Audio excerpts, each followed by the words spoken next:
এই দেখো গাইস, এই দেখো ফুল গাছ খাচ্ছে তো তাই এখানে প্রবলেম করছে। হ্যালো আমার ইউটিউবাসী বন্ধুরা, কেমন আছো তোমরা? আমি খুব ভালো আছি, কারণ আমার ভিডিও এখন তোমাদের স্ক্রিনে চলছে।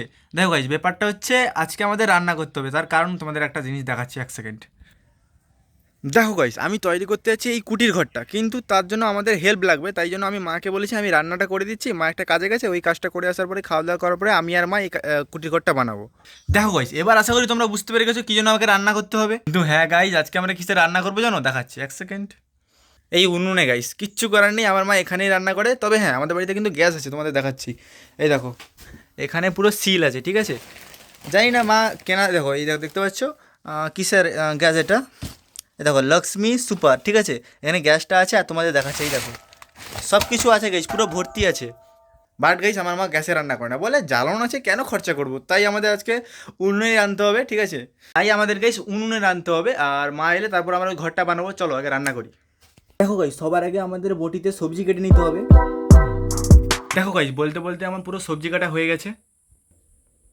দেখো গাইস, এখানে আলু কেটেছি, এখানে একটা সবজি টাইপের কেটেছি, এখানে বেগুন কেটেছি, আর এখানে পেঁয়াজ কেটেছি। ফাইনালি ডান। এখন আমার পালা হচ্ছে এই উনুনে আগুন ধরানো, ঠিক আছে। খুব কষ্ট গাইস, এটা সব থেকে কষ্ট আমার কাছে লাগে মনে হয়। তোমাদের কি মনে হয় তোমরা অবশ্যই কমেন্ট করো। তো গাইস, এই উনুনে আগুন ধরানোটা খুব কষ্ট আমার মনে হয়। দেখো গাইস, ফাইনালি আগুন ধরে গেছে। গাইস, ফাইনালি আমাদের অনেকটা রান্না হয়ে গেছে, মানে প্রথমে তরকারি হয়েছে, তারপরে ভাত রান্না করব। অনেকটা হয়ে গেছে কাজের। আর এখানে না আমার কি জোরে লেগেছে এখানে ছ্যাঁকা, উফ কি জ্বালা করছে। এই দেখো, একটা রান্না হয়ে গেছে, আমি আর বেশি রান্না করতে পারবো না, আর ওখানে ভাতটা বসিয়ে দিতে হবে এখন। এখন আমি ভাত রান্না করছি, আর এইটা হয়ে গেলেই আমাদের আজকে রান্নাটা শেষ। তারপরে স্নান করবো, তারপরে আমাদের ঘরটা তৈরি করতে হবে, দেন তারপর আমরা খাবো, ঠিক আছে। আর আমি বলছিলাম না তোমাদের যে উনুনে রান্নলে কেন আমার প্রবলেম হয়, মানে কেন আমার এইটাই সবথেকে কঠিন লাগে। দেখো গাইস, চোখ দেখে বুঝতে হচ্ছে ভাই, এই ধোঁয়াটা না কি জ্বালা করে, জ্বালা সেরা জ্বালা করে গাইস। এই দেখো, এখন আমাদের ভাতটা প্রায় হয়েই এসছে, অর্ধেকের বেশি, ঠিক আছে। এবার দেখা যাক কতক্ষণ হয়, তারপরে দিন আবার তোমাদের সাথে দেখা হচ্ছে। দেখো গাইজ, আমি তো আমার কাজ করে দেওয়ার জন্য, কাজে হেল্প করে দেওয়ার জন্য আমি মার কাজটা বেশ তাড়াতাড়ি করে দিয়েছি, যাতে আমার ওখানে লাগতে পারে। কিন্তু মায়েরা প্রত্যেক দিন, তোমাদের বলো আমাদের বলো, প্রত্যেক দিন এভাবে রান্না করেই চলেছে। তাহলে মানে ভাবো মায়েরা কতটাই না কষ্ট করে।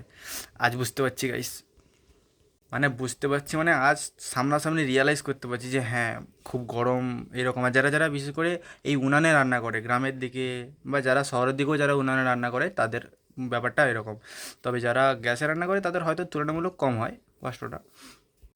এখন আমি একটু বেরিয়েছি জামা প্যান্ট কাটানোর দোকানে, কারণ হঠাৎ করে দাদা ফোন করে বললো যে তোমার জামা প্যান্টগুলো কাটানো হয়ে গেছে, এখান থেকে নিয়ে যাও। তাই আমরা বেরিয়ে পড়ছি জামা প্যান্ট। আরে ওখানে দূরে কী গাইছে এটা?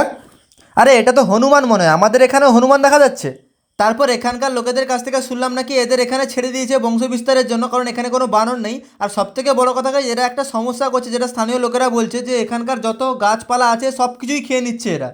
আর যখনই এদের কোনো ফুল বাগান বা সবজি বাগান থেকে তাড়িয়ে দেওয়ার চেষ্টা করছে স্থানীয় লোকেরা, তাদের নাকি দাঁত বের করে ভয় দেখাচ্ছে।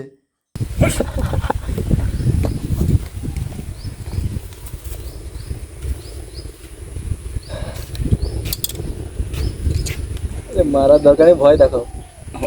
ওই মারেনি। এই দেখো ফুল গাছ খাচ্ছে তো তাই এখানে প্রবলেম করছে। হ্যাঁ,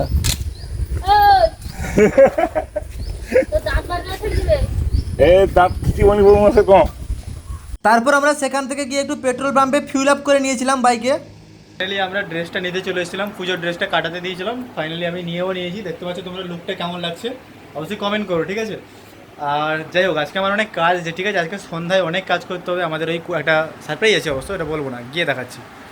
ঘরের ফ্রেমটা ঠিক এইরকম, আর আমাদের এখন এই খড়গুলো সুন্দর করে একদম কুটির তৈরি করতে হবে, খড়গুলো বিছে, ঠিক আছে। খুব সুন্দর করেই বেছাতে হবে, আর তার জন্য আমাদের মা হেল্প করবে। আর বিশেষ করে এই নিচেরগুলোতে জন্য মা আমাকে হেল্প করবে, ঠিক আছে। ওগুলো একা কোনোভাবে পসিবল না, ঠিক আছে। দেখা যাক তারপরে কতটা কি সুন্দর করা যায়, আমি চেষ্টা করছি।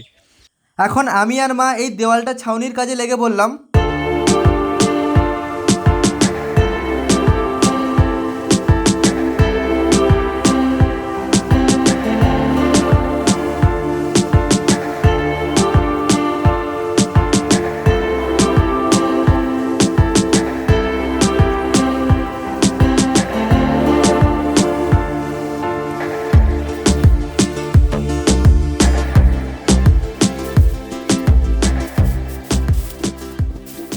ভাই দেখো, অনেকক্ষণ পরে আমাদের শেষ হলো ছাউনিটা, আর বাইরে থেকে দেখাচ্ছি কেমন লাগছে। দেখো গাইস সবে শেষ হলো, এখনও অনেক কিছুই বাকি আছে। এটা আমাদের গেট। দেখো গাইস, যেহেতু নিজে থেকে ঘরটা বানিয়েছি তাই দেখো চারিদিকটা পরিষ্কার করতে হয়েছে, তাই একটু লেট হয়ে গেল আজকের ইন্ট্রোটা শেষ মানে আউটরোটা শেষ করতে। তো গাইস ভিডিওটি যদি ভালো লাগে অবশ্যই এটা লাইক করে দিও, চ্যানেলে নতুন হলে সাবস্ক্রাইব করে দিও, অবশ্যই এটা শেয়ার করে দিও, ঠিক আছে? শেয়ার করে দিও। আর সবাই বাবা মাকে ভালো রাখো, সবাই সুস্থ থাকো, take care and bye by.